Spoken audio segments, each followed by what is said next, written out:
What's up, guys? Welcome to Fit Food Radio.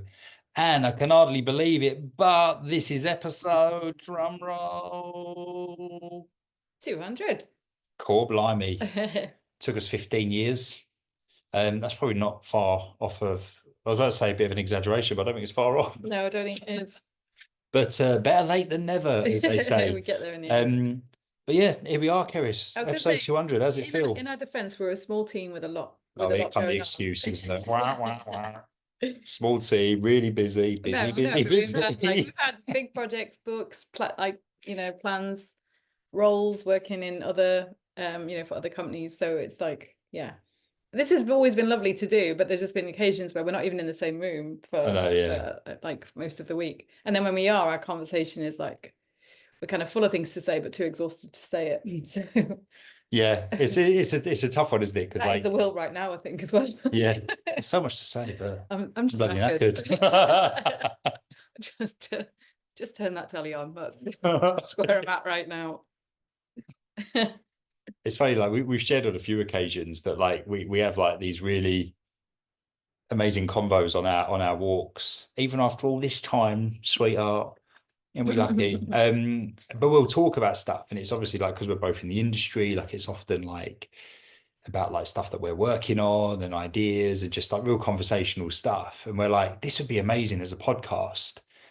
But I feel like the only problem with that is like I don't know that I want to wear a microphone or be holding a camera when we're having, quality time together and just going for a nice mindful walk and things like that. And it's like there needs to be that balance, doesn't there, between it's like every time you see something nice, you get your phone out to take a photo. Yeah. And it's like, but how often do we reflect on those photos, go back and look at them, that concert that you filmed? So it's all a bit, I think it's good to leave your phone at home sometimes and have that break, because also some of the conversations are maybe just meant to be between me and you, like, and when you support and inspire one another, but then go off and coach on the basis of that. It is hard being connected, as in like running a business online and being connected. All of us feel the connection is tricky, isn't it? I think in our lives at the moment. Boom, boom, boom connection.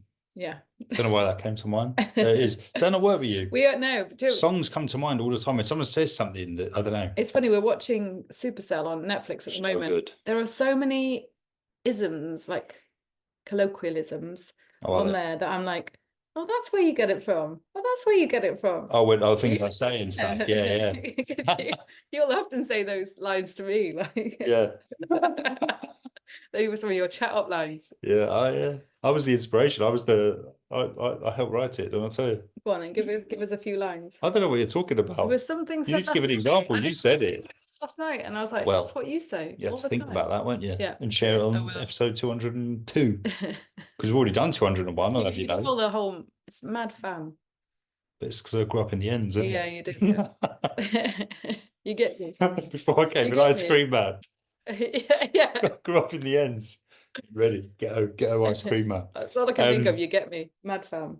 Bro. You do talk to me quite a lot like that. Like, this is who I am.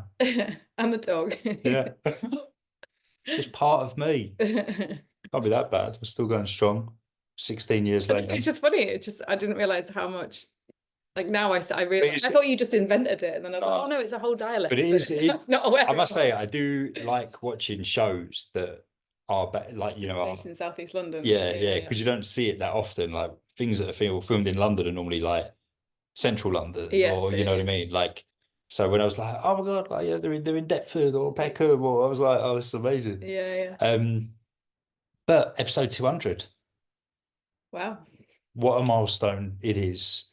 We wanted to actually just give a shout out first of all, didn't we, to Lynn, because you wouldn't even be listening to this podcast without Arlyn. Yeah. And there's only 3 of us in the team, and 4 if you count Hamish. And Lynn, bless her, has put up with me and you. Yeah.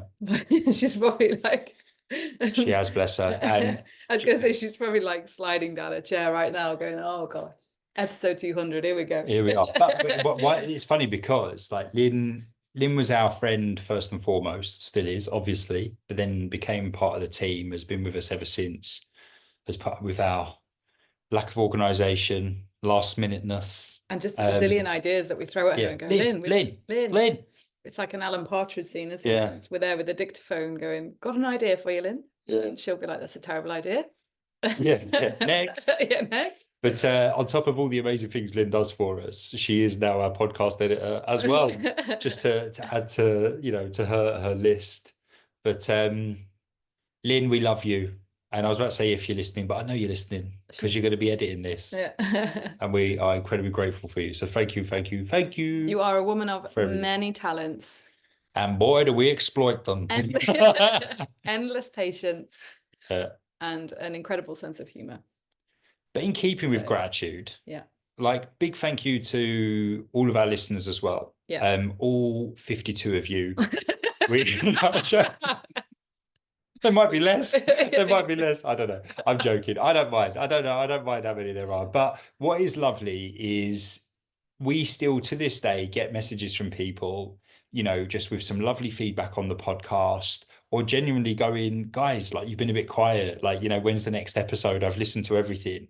And it's just really, really nice that A, you know, people are listening, B, people are getting value in some shape or form from these podcasts, and C, that you're taking time out of your day to kind of like check in, you know, like through the powers of social media and whatnot. And yeah, actually, we would love you to feedback if you'd like us to cover more in future. We were just talking about that today, weren't we? Saying we're happy to do like you know, kind of a session on a topic, and it can be nutrition, it can be you know, fitness, it can be kind of our experience of something. Because one thing that we are kind of incredibly proud of is our stamina, that we're still here. Still going. But one thing that we also feel is hugely beneficial to us is the amount of time we've been in this industry and the amount of experience we have with clients, groups and one-to-one, because you can crowdsource so much. You can see what works, what's a terrible idea, even if the science says it's phenomenal. Like, just a really quick example is the number of supplements coming out for brain health, and I'm like, seriously, there is no pill that you can take that's going to unravel the amount of stuff that's probably going on upstairs right now. I was reading a book where someone called it "The Mad Woman in the Attic." And I was like, that's so accurate. Funny. Like, what's the mad woman in the attic saying? And it's like, so supplement wise, I'm always like, no, there's so much more to be found in like very long walks and some me time before you start thinking that ashwagandha is going to fix that. But so we're happy to do more focus sessions, aren't we, in future? Oh no, for sure. Like, and I think we did say, because we were like, what are we going to talk about on a 200th episode? And 200 things that I discovered. 200 things that I love about myself. I was thinking more 200 tips on being a strong human being. I couldn't come. You don't need 200. That's the thing. There's the problem. It's all right with attention spans. We get to 5 and you'll be asleep. It'd be a great meditation. Sorry, a sleep meditation. but we thought it'd be good to like cover, I guess, like, you know, like how I said to you, didn't I? Like, we should, the question should be, what would you say now if this was our first ever episode type thing? Because I think it's safe to say that anyone who has been with us from the beginning, once again, thank you very much, would see that we've certainly evolved in that time. We've changed our stance on things. You know, we've focused a bit more on certain areas, and I think that's a good thing. I think, like, you know, anyone in any profession should evolve. You know, there should be an element of growth there. You know, and there's the kind of like basic foundations, I guess, that do remain the same or certainly close to it. And I don't think we've moved away from that in the, you know, like sound nutrition, you know, makes up the building blocks for a strong foundation. But I'd say we've definitely started to migrate more over towards the mindset side of things, the lifestyle side of things. Whilst we've always been very, very holistic, we've been talking about sleep before sleep was cool, let me tell you. But also I was going to say, it's because one of the reasons we've done that is because it drives so many of your food and exercise. It drives those things so much. So we see people over-exercising, you know, kind of completely demotivated, sedentary. We see people training through injuries or like in a state of anxiety because they've injured and can't train anymore. We've seen people, again, overeating. Everyone, I think a lot of people, not everyone, but many people have a disordered relationship with food, not necessarily an eating disorder, but we use food to self-soothe through stress or like difficult experiences, or maybe we actually don't eat in those experiences, you know, and then we kind of like deprive ourselves as it's all forms of different, you know, forms of control essentially. So that's why we as coaches have been like, you know, we kept having a lot of people come back and we're like, but we educated you, you know, how is the protein not working? I don't, do you know what I mean? Like, why don't you want it? You're eating 2 grams of protein per kilo body weight per day. What do you mean something's not working? Yeah. It's the answer to all your problems. Protein. Yeah. What you need, more protein. Yeah. And obviously the way it can get laid out sometimes in social media is like it's as simple as this, and but we see the barriers, we see the challenges, and the big one that has kind of come through, I would say, since lockdown is people not feeling confident enough to buy back the time to do those things. It's all very well saying 10,000 steps, eat more protein, you know, get to the gym a couple of times a week, but you know, I think because there is now this working from home model, or just things shifted a bit in lockdown, and and we talked about in the last podcast that all I'm doing now for clients often is trying to help them maneuver and buy back space to really look after themselves. And that looks different to different people, but also, you know, the very minimal when it comes to kind of testing and supplements, because I've kind of, they're almost too overwhelmed to do those things as well. Whereas I used to go in quite heavy with like, let's get some tests done, let's get some supplements in there, you know. I think these things are valuable, but I think actually there's some low-hanging fruit, isn't there, for a lot of people? I know for sure. Like, and I think you hit the nail on the head there, because it's like, we've said this before, like most people genuinely don't have a knowledge problem when it comes to what is required for them to lose weight, for example. You know, and the reason I use that as an example, because it is probably still one of the more common reasons why people come to us in the first place. Yeah, there's other stuff going on, but behind it all is there's a weight loss goal there. And we've said it before, you know, if we had a quid for every time said, I know what I need to do, but we'd be loaded. We'd be on a yacht doing this podcast somewhere with all fancy equipment and a proper studio and a team. But the reality is, it's like people don't have that knowledge problem. People know that they need to consume less calories. People know they should probably move more, and that's going to help create a calorie deficit. Happy days, they're going to achieve their goal. But like Keris said, our role even as coaches, and we've kind of really stepped into this role more and more in recent years, is what can we do to help the people to make better decisions and actually action their knowledge that they have, you know, access it. Yeah, it's like, because also you can lead a bit of a kind of, there's not a lie, I don't want to say a lie, but you can lead this life that's kind of a little bit invented in terms of your default thoughts and the way that you're perceiving and interpreting everything. It's almost like you've invented a lot of scenarios that don't really happen. You've invented a lot of a future that's not necessarily going to happen. So if you're living that, you're programmed into it, and you can't see, like we can often see the alternative for somebody. But what I'd also say is that our journeys inform this as well, that as we have got older, we haven't been able to rely on the things that we did in the past. So in the past, I think I out-exercised a lot of negative emotions. You did. And hardly saw you. Where are you? And actually, before we met, I used to, I've talked about this before, train twice a day in times of real like mental health crisis. And then obviously injuries kicked in. But as I've got older, there's just I don't even have a fraction of the energy to do that. And also I have a fear of, if I've got to look after this body now, because I want to be able to move well into old age. And so you actually, although you're a bit invincible with a lot of these things in your 20s and 30s, my 40s has been the biggest reality check ever, because there's just no way that I could have those coping mechanisms, and I can't rely on, you know, alcohol, undereating, overeating. I wasn't big on any of this stuff anyway, but recreational drugs or anything, none of that. I have to face a reality, but then had to question the reality and go, but why the need for all of that stuff? Like, why and it comes back to, like we just said, default thoughts, and that's driving things. And that's why we've started to ask questions more for clients, like, why the habit? What's the driving force behind it. Because even with the gym stuff, like, what are we all getting super fit for? You know, I mean, why do we need these marathon times, or why do we need to? It's PBs are great and it's nice to motivate yourself, but not when you're unwell and exhausted and having a lot of stress in life. Like, that can't necessarily be the best outlet for you always. So we have to have this flexibility to move over to something more restorative. And I think that's been a big, and then just one final thing I want to say is also just running a business.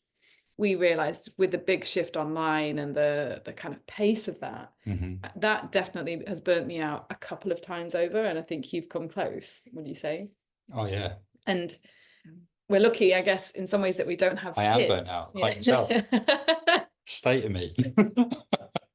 We're lucky that we don't have kids in that sense. Like, I really do feel for people who are trying to run a family. If you're both self-employed like we are, and you've also got, you know, client bases, it just, where does it end? You know, the amount of contact time and responsibility around you. And a big thing that I've kind of taken away from the process of burning out is, like, you put yourself in the middle of everyone and you're squeezed to nothing, you know, like, it's just, you're just delivering all the time for everything, and then at the end of the day you've kind of nothing left except an anxious brain, the mad woman in the attic, the mad bird in the attic going, you lazy cow, get off this sofa and get that bloody gym session done. but it's so true, isn't it? Because, like, a big thing that we do now with when we're talking to each other, because we can be guilty of this, but when we're working with our coaching clients, is like, you know, like, what is this story that you're telling yourself? Like, look at how you're turning on yourself in this moment.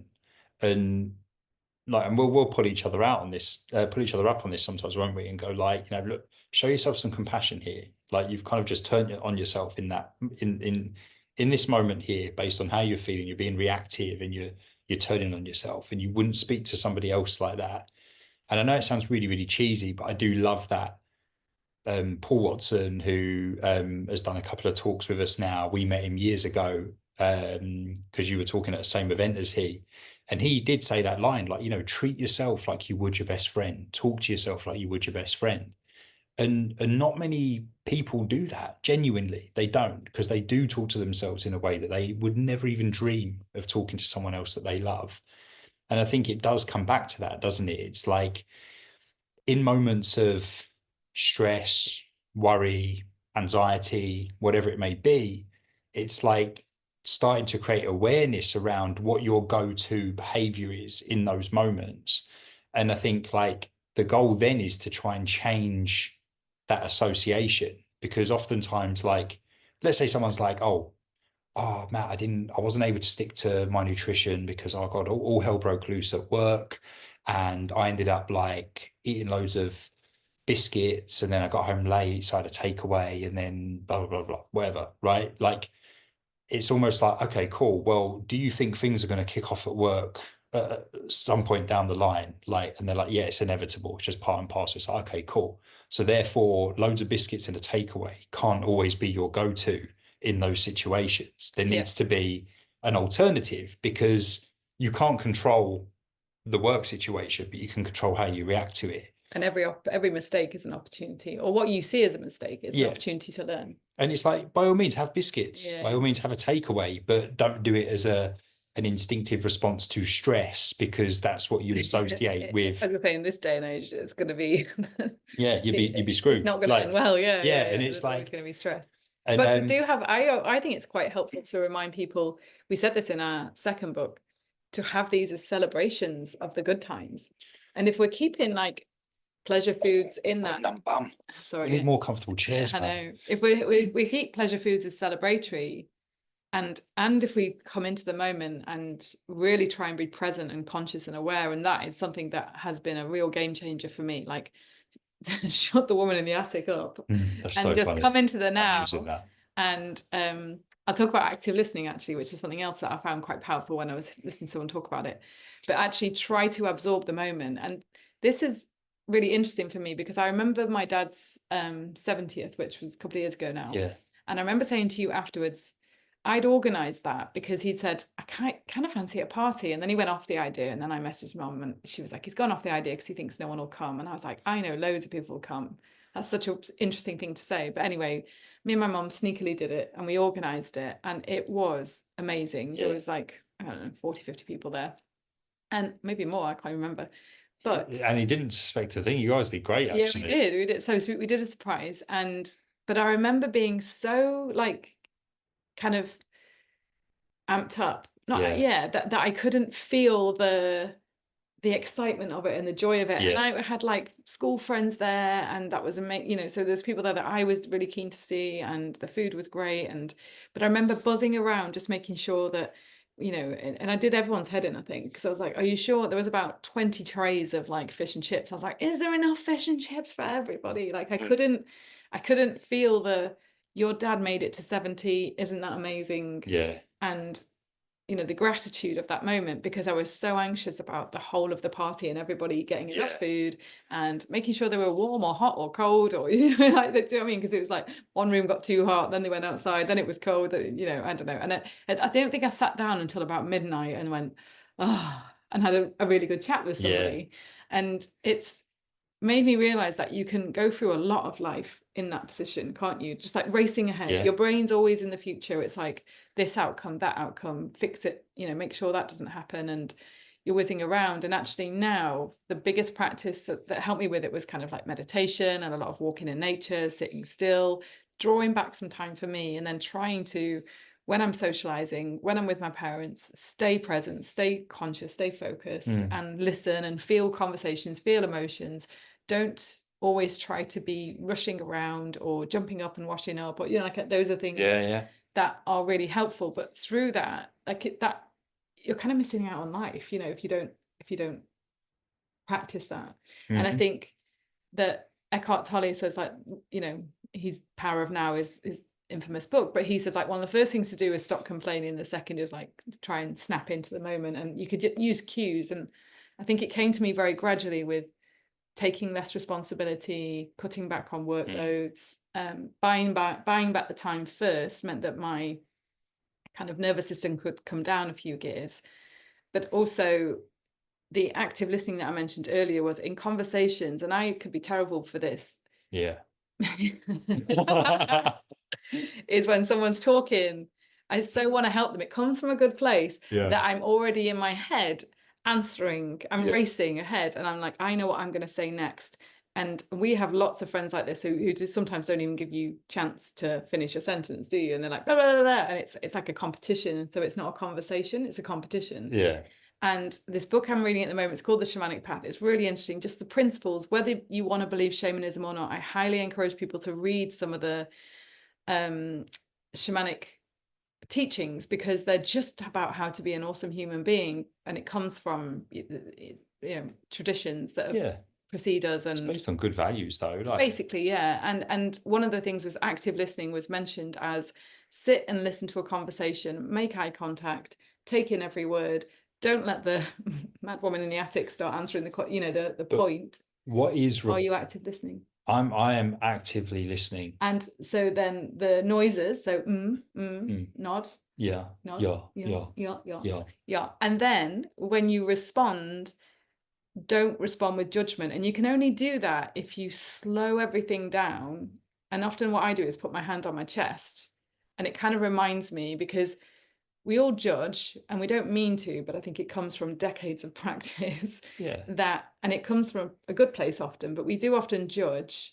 And what we should do is respond with discernment a little bit more. So, you know, a question, but how is that serving you? And is it really helpful to get this angry about Keir Starmer, Dad? You know, so it's like slow everything down. And really interestingly, sorry, last point, a lot of people who work on nervous system regulation in the kind of mind body space speak very slowly. And when I was lecturing, and people have probably noticed this on the podcast, I speak really fast because I've usually got a load of stuff I want to download quickly. Sometimes like it's like listening to a WhatsApp message on double speed. And I'm like, Keris, like down. Just slow the hell down, man. And the mind body space, a lot of the people say that's terrible for your nervous system. Like it literally, you're lifting up your diaphragm, you're not breathing deeply, you're tensing your stomach, you're kind of in fight or flight mode.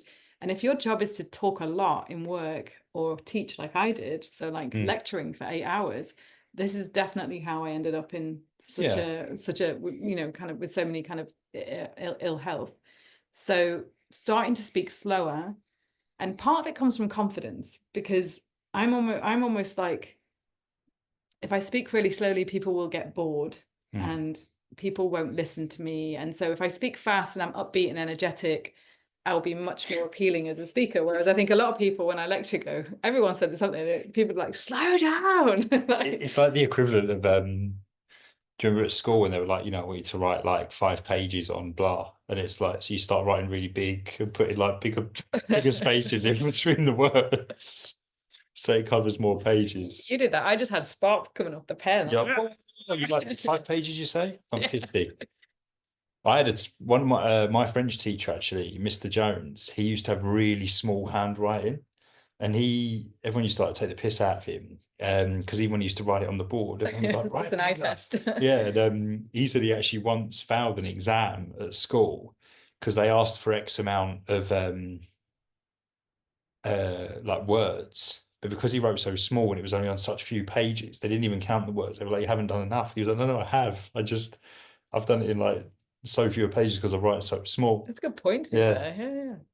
Yeah. God, do you think you could even write 5 pages now without your hand getting cramped? God, I couldn't, you know. But quick question on active listening, because what's required to listen actively? Like consciousness, awareness. No. What? What's the word I'm thinking of? I'm not psychic.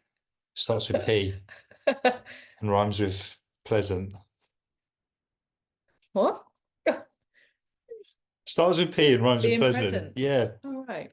I said consciousness. That's the same thing. Being conscious. Does it start with P? No.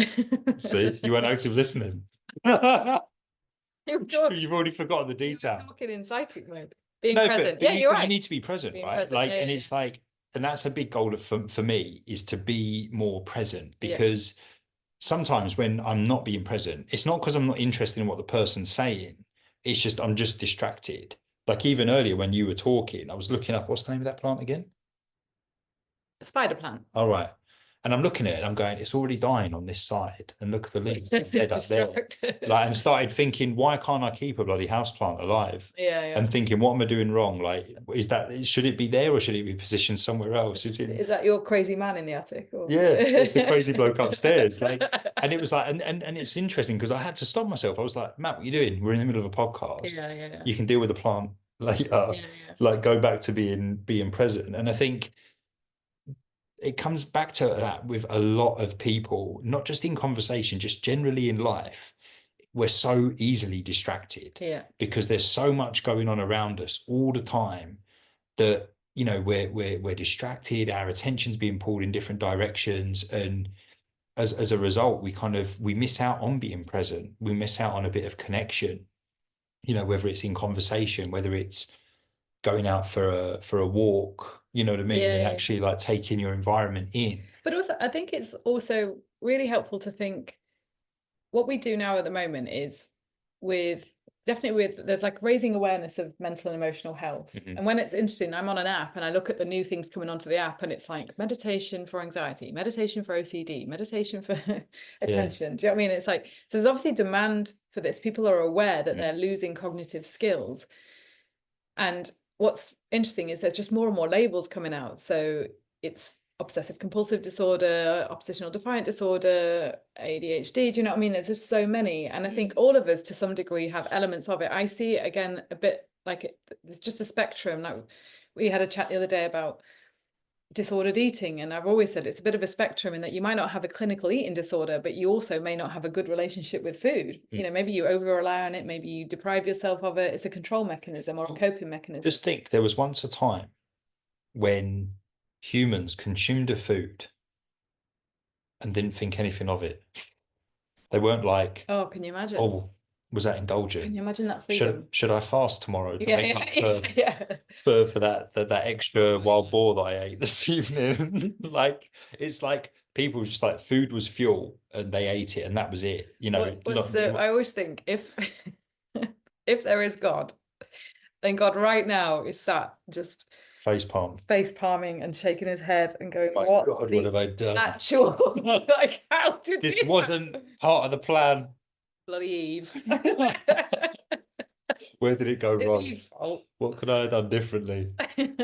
But so just to go back to what I was going to say with the when people are coming to me, often the clients come to me with labels. So I've been diagnosed with this, and this, and I'm not questioning the diagnosis, but I do think everybody's mental health is suffering because of the speed and the degree of, we've said this before, the degree of information coming at us, and the fact that we're not training our attentions in any way, shape or form, especially in our free time, where we're literally buzzing from one thing to the other. And then you've got caffeine and sugar added into the mix. So there's just massive overstimulation. Yeah. And I think it takes a little bit of time to start to kind of peel that back a little bit, and you almost have to I reached a pain point with it, but when I look back, I think I've had elements of this all my life. But then it's interesting when you listen to people like Gabor Mate talk about childhood trauma, and this could be a coping mechanism that you developed because you were going through a really difficult experience, and that resonated with me. I was like, I did become a bit addicted to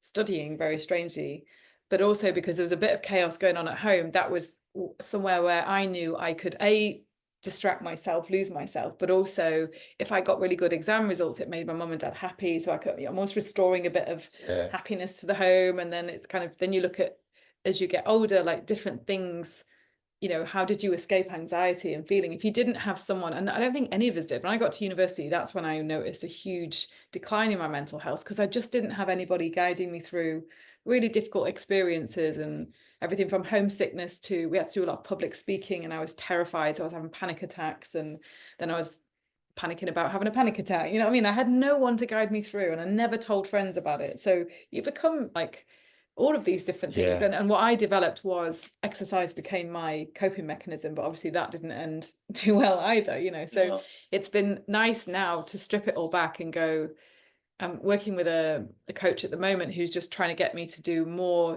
It's called kind of inner child work, but really it's like going back to things I loved before I developed these kind of compulsive habits to cope. So this is where the singing lessons come from, and I've had a dabble with ceramics, and some things I've gone, yeah, I like that, and some I haven't. But it all comes from the fact that we're not doing much play, creative stuff, fun stuff. Like our fun stuff seems to get packed into shorter windows, doesn't it? It's like Friday night, and then we're rushing that. We're like, wait, get some wine down, And you know. it's often the first thing to go out the window, or when always, you know, like when responsibility grows. So and don't get me wrong, like we're guilty of that as well. And in fact, like, you know, like I've just started my Portuguese lessons, and I've had a couple of moments where I'm like, I'm just going to cancel that today because I need to do X, Y, and Z. And I've gone, no, like it's 50 minutes out of your day. Like, and you know, it's important to you to learn the language, like put a barrier around that time slot. And I have, and I've always been glad that I did. And I think like I think we're all can be quite guilty of that, don't you think? It's almost like, you know, shit's hit the fan for whatever reason. I feel a bit overwhelmed. I know I'll ditch the things that I actually enjoy doing. But they'll actually make me more productive, more enjoyable. Like you enjoy your life, you're more fun to be with. But just on that note, like one thing we sat down and did the other day, because we were bickering quite a lot, weren't we, over were we? time management. I thought it was just an intense conversation. Just that's how I interpret it. No. Don't try and turn people against me. We don't need like a little poll of who's right, who's wrong. No. But do you know what's really interesting? Whenever I mention, so like I walk the dogs with like a couple of friends, and I'll go, could any of you work with your partners? They all instantly go, 100% no. 100% no, because we're just different, like in terms of, and we work so well in terms of like household responsibilities. We both have things that we like. You're crap at certain things, I'm crap at certain things, but luckily, no, but you are, and I am. But luckily we take on the roles that we're really good at. Do you get what I mean? I'm crap at doing the washing. However, just coming back to now, you are terrible. So terrible at doing the washing. Actually, doing the washing is fine. It's the hanging out. So lazy. I just tell this story. This is funny. So one thing that I practiced the other day, so I rush the washing, don't I? And it drives you mad because I just throw stuff all over the line. I'll get a picture next time. It's inside out. It's all tangled up with the pegs, and I just stick a load of pegs on and walk off. And then when I'm taking it off, I take it off in big piles and just throw it on the bed. It drives you mad because you and your mum you separate everything out into lights and darks and woolens, and you check all the labels. Can it be dry cleaned, or should it be dry cleaned? Should it be in the dryer? And then I'm not quite that bad. No, but it's nice seeing you both do this. We lived with your mum for a bit, and I'm a rebel. I mix colours. Yeah, she washes everything. As long as there's no new items in there. Then you both fold everything, you put it out neat, you empty the pockets, you make sure it's not inside out, and then you fold it all up into piles, and the socks are all matched. Yes, this week I was so impressed. You had pegged the socks in pairs. I was like, it's just like, that's legendary. And my first thought, who the fuck has time for that? Like, literally, how the heck has he done this? But what made me, so then what happened was I went to do the washing, and I was like, but why do you rush? Why does everything have to be so fast? So I did what you did, and I basically pegged it out really slowly. I listened to the birds. I did some deep breathing as I was doing it, and I was like, you can make everything mindful and you do a better job of it. And that was a really lovely takeaway. But it was funny because then my mum came to stay out here for a while, didn't she? And she needed the washing line, and you hung out the washing beautifully. And she yelled in the door one day and went, Matt, I've just taken the washing off the line. And she'd literally ripped it all off and just chucked it in a pile in the hallway. And I was like, well, that's where I get it from. Yeah, I know where she gets it from. But just to go back to, I think this is a really useful exercise to do. Can't kick your mum in the shins, though.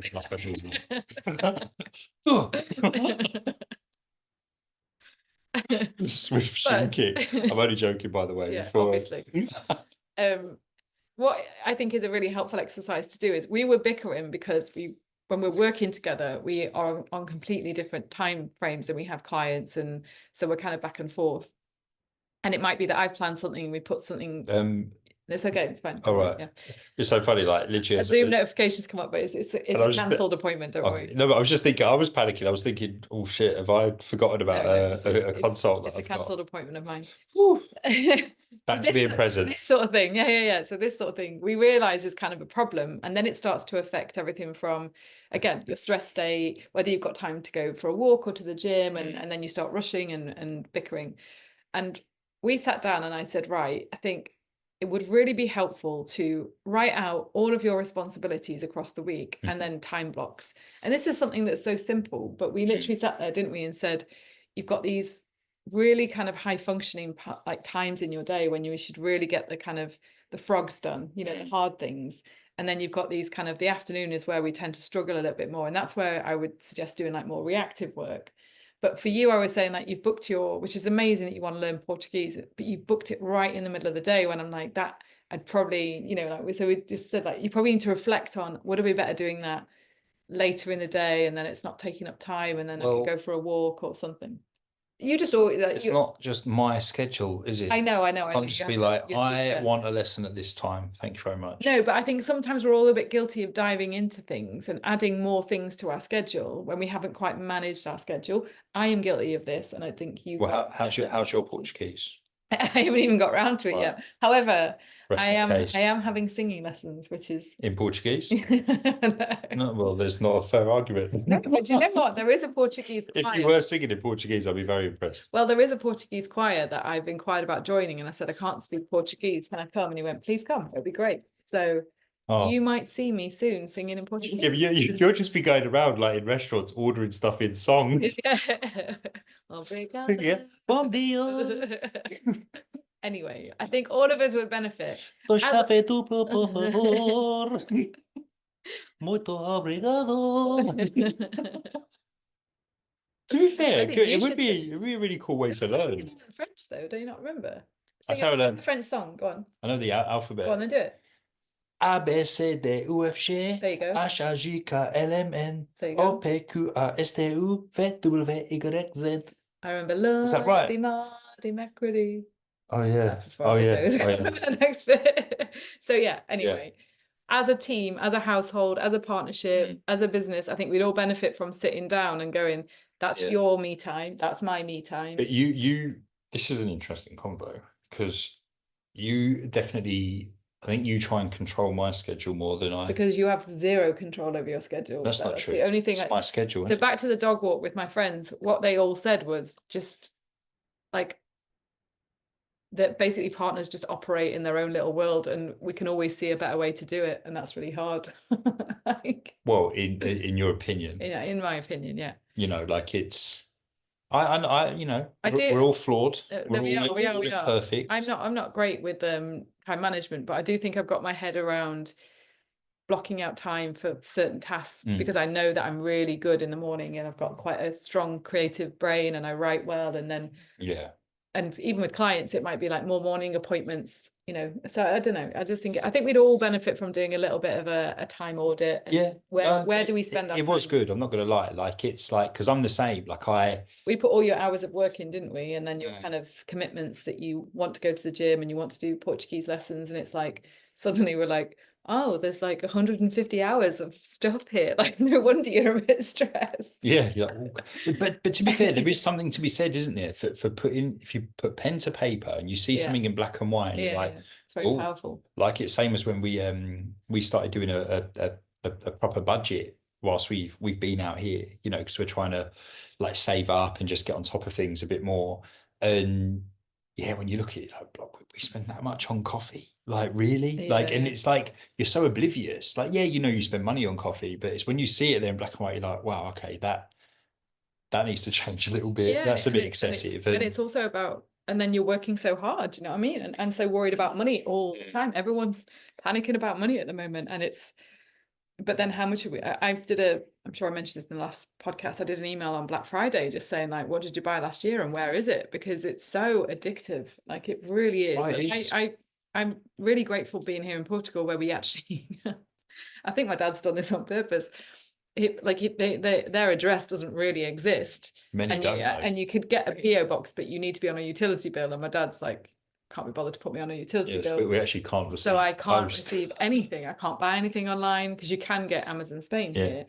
But I wanted to stop all that anyway. Like, I was just using it through pure convenience and I loathed using it. So it's all stopped. And you realize I didn't need so much of no, it's so true. It's really crazy. Although one has just treated himself to a few bits to bring back with me from the UK. But in my defense, I still had birthday vouchers that I hadn't spent. So just letting you know. Oh, no, that's fine. I'm not judging. No, I'm not judging you. Where'd you get that? The only thing that the biggest expense now, when I look at like what is likely a luxury, is probably, we've done a health budget, haven't we? And it's things like supplements, which again, like, kind of, you know, massage. And even with supplements, it becomes very addictive just buying loads and loads of different, you know, training supplements or nutrition supplements or all these supplements that promise skin, hair, nails, sleep, mood, and most of it actually, you know, I've stripped back. I use less supplements than ever. And when I talk to nutritionists who've been in the game for the longest period of time, they're exactly the same. And they're like, the science is pretty naff on most of it. Makes no difference in practice. I think everyone kind of goes through that phase, don't they? There's two things I want to mention actually that's really relevant. We haven't done our 200 point takeaway. Are we doing that? I don't know. I mean, you could probably argue that we've got through at 50 already. Okay. But I think we've all been through those phases, haven't we? Of being like supplement junkies. Yeah. Like, I used to be the same: pre-workout, intra-workout, post-workout. You know, like blah, blah, blah, blah. And over time, I'm like, don't need it. You know, like, you genuinely don't. Like, and it's when people ask me, like, especially like, you know, in the more kind of like muscle building space, if you will, and people ask me what supplements I take, like, they're often like, is that it? I'm like, yeah. Like, that really is it, like, genuine. And I think people think you're going to take this massive stack, and like Keris said, been there, done that, spent all the bloody money. But the two things that I wanted, when you buy the food to kind of meet your body composition needs, it's expensive and it's way more effective to get the food in, but it's quite pricey now with the cost of living. So and supplements certainly aren't cheap. No, so I think it's like, you know, that's enough. Do you see what I mean? And also, it goes back to like, what is the purpose of this? Is your entire existence about your physique? Yes. Oh, sorry. No, it's not. So, because we're overly focused on it, and I understand why, because we're connected, everyone can see us, but we are so, and especially in our industry, we're so overly focused on it. And you know, there's when you go for a job interview, why should we hire you? Just in these triceps. There's a book about the top 5 regrets of people who are dying, and the number 1 is caring too much what people think. And Yeah. physique goals are often based on like how we appear to others, you know, and it's like, because really, like, do you feel any better? Do you feel any different? Are the highs higher? Are the lows disappearing because you're just so, like, I don't know, ripped? I don't know. Like, you're lucky you are just ripped. Do you know I'm lucky? No, you put the work in. That's How right. rude. But you've been ripped for like 20 years. Do you see what I mean? So Whilst I do very much appreciate you referring to me as ripped, you've had, yeah. I'm not ripped. I'm leanish. Okay, leanish. But it doesn't make a difference to your, I mean, you're more focused on health and always have been in performance. Your thing has always been, I like to be able to lift and run and sprint and, you know, like I said, you're, Skip and jump. yeah. And it's just, you're kind of like a superhero generally. Oh, so. thank you. But I think it's like, for a lot of people, we're over egging it and over focusing on it because it's a distraction from what else do we do? Like, what's our legacy? What's the point of us? And I'm grateful for falling ill because I just sat there for ages going, if I can't work and I'm not very well, what is the point of me? And then you realize, well, I've over focused on career. You know, it's been my be all and end all for far too long. And there was like a period of shame, and then there was a period of like, wait a minute, like, don't you think you've lost the balance? And I totally have. And I did it with exercise, but also you can't give yourself a hard time for that. It all happened for a reason. There's a story as to why we go down these pathways, why we get a little bit like, you know, kind of obsessed with a certain thing. And unfolding that is just you're just kind of peeling it back layer by layer by layer. But the other side is a much easier life. And I remember Jordan Peterson saying this about there's a much easier life there for you if you want it, but we can make sure that life's really hard with a lot of things. And I think again, like we just get caught up in, you know, shoulds. But exactly. But it's almost like more is always better. Yeah. You know what I mean? Like, to be successful, you should just work more and more and more. You know, to be in great shape, just train more and more and more. Like, it's like there still needs to be a balance, and there is something in less is more. You know, quality over quantity, and that's something that, you know, like we've, you know, experienced it in ourselves and also with our clients also. And I'll come back to that in a moment, actually. But what you were talking about earlier, what we were talking about doing stuff for you, it's like a lot of people that we work with, and a big part of what we do is trying to get them to do more for themselves, get them to do more of the things that they enjoy, that benefit them, that make them happy, that make them smile. And it's often met with, don't have time, too busy. And it's like, well, then we need to flip this around. And when Keris and I were doing that schedule time block thing that she mentioned, it's like, well, actually, gym sessions, going for a walk, Portuguese lessons, whatever it may be, they should come first on the list. And then you work the other stuff around those things, rather than here's all the other stuff. Oh shit. Where's me time in there? Where's that massage? Where's this? Where's that? And then, because then you're trying to find the time. You're trying to squeeze it in around everything else. And don't get me wrong, sometimes something's got to give for whatever reason. You know, like yesterday, for example, Keris's car broke down again. And basically that was my like day, because you were you were away, and I was like, cool, don't worry, like I'll sort it, you know. I mean, that was fine.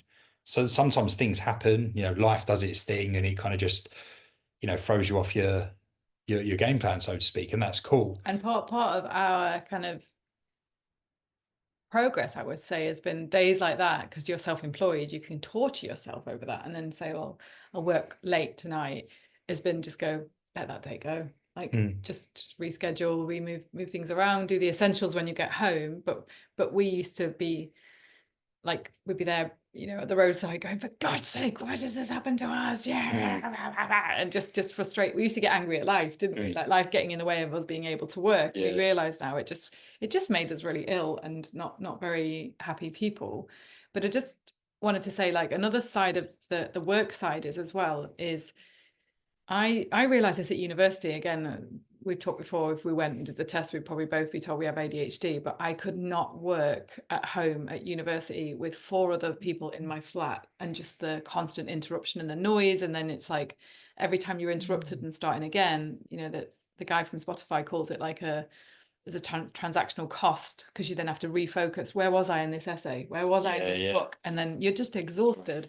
And remember Tommy talking about decision fatigue around food. So if you don't do your meal planning, like in shopping, and you're just, and gradually our brains are exhausted, and then we just want basically crap food and takeaway, and we've got nothing left. So I remember realizing at university that working in the library was just non-negotiable for me. And I used to pack up my food for the day, no decision, no excuse to like need to leave.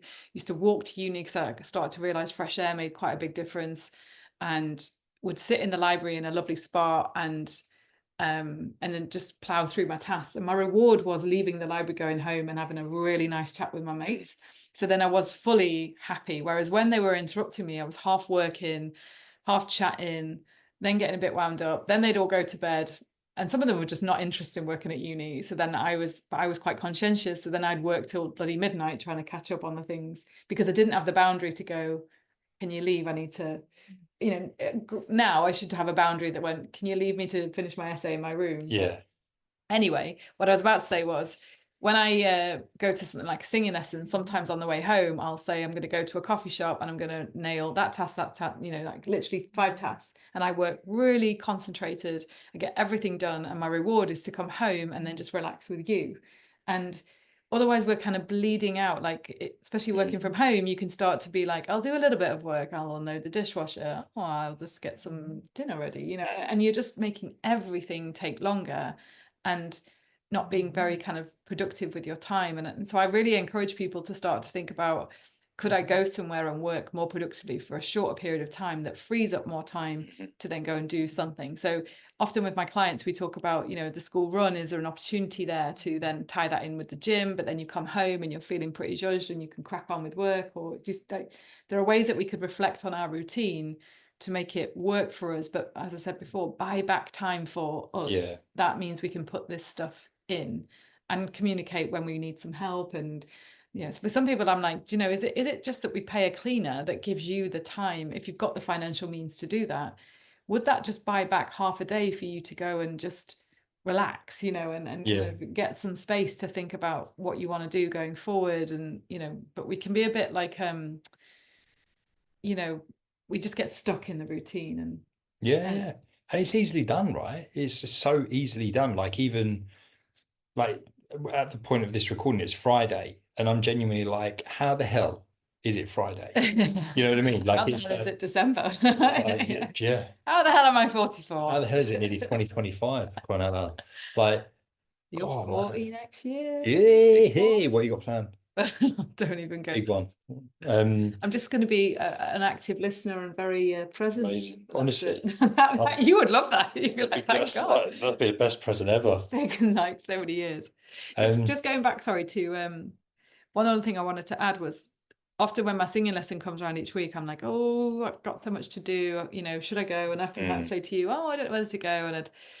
And sometimes it's a kind of uncomfortable situation to be in. Like, if you fly in a bit stressed as well, you literally can't sing very well. But anyway, I went this week and I had this amazing session singing Fleetwood Mac Dreams, and the singing teacher stood in front of me and basically was like, you don't move enough. Like, you're not being you, you're not speaking up, not being free with movement. She's like, if you move, you can sing, move, sing, move, sing. So she was like, take that mic and go for it. And then what she did was stand right in front of me, and she was like throwing her arms in the air, going, louder, go for it, go for it. And I remember, and I did, and the other girls were like, way, and everyone was like, it was just beautiful, it was lovely. But I remember thinking, I can't remember the last time I've had women shout at me going, go for it, like cheering me on. And I know we do fitness stuff and people cheer for you, but I mean in terms of something that I'm so nervous about, like, there aren't many situations in life like singing where you're not a singer, where everyone goes, just go for it. And it was really powerful. And I was like, this is why this is something I should do every week,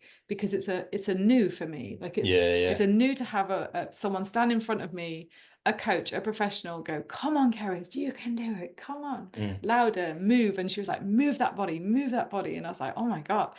And you think back to being a teacher, you don't really have many teachers like that at school. Most people are like, shut up and sit still. So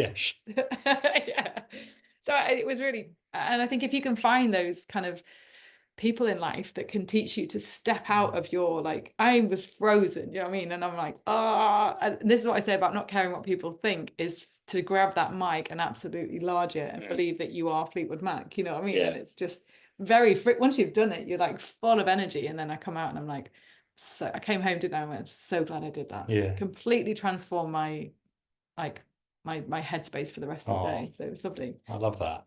And it's funny, you're right, because there have been a few occasions when like you've like been in the moment gone like, oh, I'm just not going to go today, you know, and then I'll be like, no, you should go. Like, you know, like you enjoy it, and you know, and we need to protect that time that we've blocked out for ourselves, you know, and not be so quick to. But also there were a couple of sessions, you'll probably find this with Portuguese. I'd had a couple of sessions that were just, I was so nervous, it was really hard. And so I was like, oh, I don't know, like, do I like this or not? And it is good to sit with it, but don't give up too soon. And then I had this breakthrough of 2 sessions where I absolutely went for it and loved it and came home on cloud 9. And I think it's the same when you're dabbling with this stuff. I was chatting with a woman here who was like, I tried drawing, I was terrible at it, but I just loved the group, so I went back, you know. And it's like, you don't have to be good at it, but you do want to enjoy it. That's it. That's all you've got to know. Of course. And at the end of the day, like, that's what it's all about, right? Like, it's, if your Portuguese teacher had ended up being too critical, you might have said, it's not the right teacher for me. Do you know what I mean? And so but you don't necessarily give up. You think, okay, I'll try again. Do you know what's a really good example, actually? And I think this is something that I'm sure we can all relate to, is like, you know, the whole comparison thing. Like, you look at other people and you go, oh, they're so good at this, they're really good at that. Like, oh, look, they just do that without even like trying or whatever it might be. And you then might reflect on yourself and think, God, I'm so far from there, or, you know, I'm never going to be like that. And the reason I'm saying that is because one of our friends, his Portuguese, I mean, he's been here for about three and a bit years, and his Portuguese is really good. Like, and I'm almost, whenever we're out and I hear him speaking Portuguese to, like, you know, like the waiter or waitress or whatever, I'm always like, bloody hell, that's really impressive, really inspirational. And it was actually, I went with his online tutor because I was like, well, he's good, so whoever taught him must be good. And anyway, made the recommendation. I started working with this Portuguese teacher, and, you know, it's early days, don't get me wrong, and I've learned a little bit, but there are bits where I'm a bit like, oh, bloody hell, like, this is a lot, you know. And you do start thinking, like, am I ever going to pick this up? You know, when's it going to become a bit more second nature to respond in Portuguese, to speak in Portuguese, etc. To think in Portuguese. Yeah, but interestingly, he asked me a question on the last lesson, and I was able to pick up. I couldn't have told you exactly what he said, but I picked up on a few words that to me gave me a good idea of what he had asked me. Yeah. And I responded in Portuguese, and he went, this is perfect. Because he just said what you said, because he said, it's not about speaking in Portuguese or listening in Portuguese, it's about thinking in Portuguese. And he said, am I right in thinking you picked up on a few words there? And that was enough to kind of go, I'm pretty sure I know what he just asked me. And I said, that's exactly it. And I told him the few words that I'd picked up on. And in the context of what we were doing, it just made sense. And he said, this is how it starts. He says, people think that you need to be like, I need to know every single word. He's like, often some words is all you need to be able to move on to the next thing. And I bet you have to be actively listening to him in the lesson. I mean, as in, like, no, of course, because like sometimes he does do that. We'll be talking in English and all of a sudden he's like, boom, Portuguese, and I'm like, oh. I've got a question. But just quickly, the reason I was telling you that is because a friend of ours, Urian, he's also my gym bro as well now, and we were talking about the Portuguese thing, and he said, oh man, he said, I'm so pleased you're enjoying it, like, and whatnot. And he said, like, I remember in my early days, he said, I had some days where I wanted to cry because I was like, this is so overwhelming. Am I ever going to get this? And I was like, it was so refreshing to hear him say that, because in my mind I'd already made this story up that he just got it straight away because he's amazing and I'm shit. You know what I mean? And he just took to it. And it's like, no, he struggled. He had to stick with it. He had to go through those phases of like self-doubt of like, am I going to get this? What's the point? and he did stick with it, and now his Portuguese is amazing. It's really good. But also, when you spoke to my dad the other day, he was like shaking his head, going, I can't do it. I can't do it. My dad can order a two-way switch in Portuguese. There isn't, like, he can speak to mechanics in Portuguese. He said the other day he wanted to volunteer in the local coffee shop just to have a go, and I was laughing because I was like, I think they would love that. But I would love to see what orders come out when they yeah, they're like now. But I was going to say, he was saying that to you, wasn't he? He was like, I just can't get my head around and he was telling you this very complex kind of object verb subject thing, and he's been here 20 years. So, like, but it comes back to money. Do you know what I mean? We were talking about this the other day. No one ever has enough money. No one ever has enough pension. Do you know what I mean? You can keep slaving away and saying, I've got no time for that because I need to earn this and that. Or we can stop and kind of just get a bit more organized and take control and budget and yeah, I just think it comes back to, like, there's always more to do. Do you know what I mean? There's always more money, always more money to earn. Getting out there. Just because this week lots of people have told me, like, I don't have enough money and so I've got to work harder and therefore I can't make time to go for that walk. And it's like, you could also, tomorrow's a luxury. Like, it really is. And I say this a lot to people, tomorrow is a luxury. And so that doesn't matter if this was great fun. If this was a 5-star review on this life, it doesn't matter, Yeah. And I'm not saying that we can all I wish we could all just say, like, we haven't got time for work and we, win on the premium bonds, but we don't. So it's about that.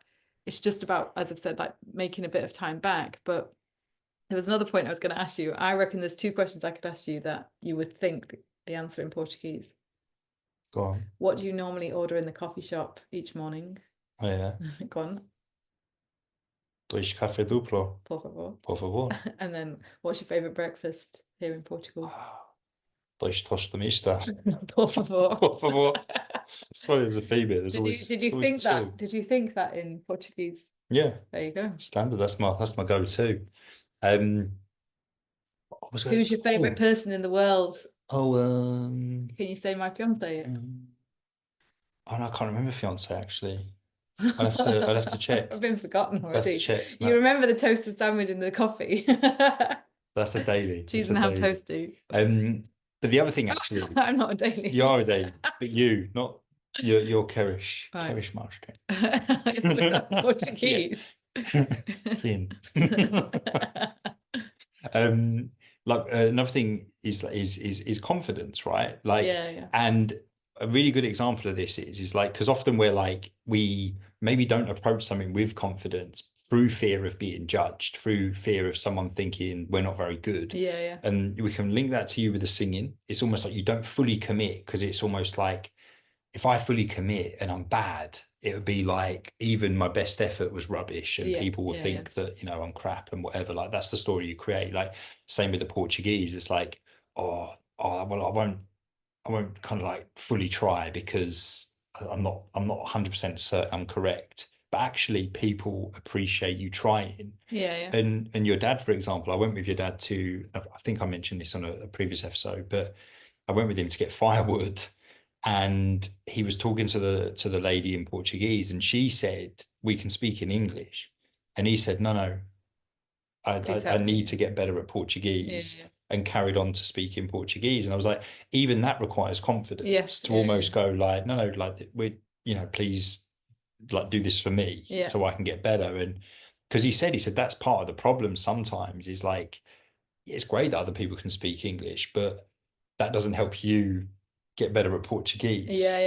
So and I'm like, I want that confidence as well, to be able to, when I get to that level, to almost push the conversation in Portuguese. No, I think you're inspiring me. It is on my list for the new year. Or just a bit. I have to check my notes for what fiance is in Portuguese, because we did do it, because it's really good, because on the lessons he'll take sentences. So like on our first lesson, it was like, where do you live, where are you from, and who you live in there with. So it's like, Matt, originally from London, now live in Portugal with my fiance Keris.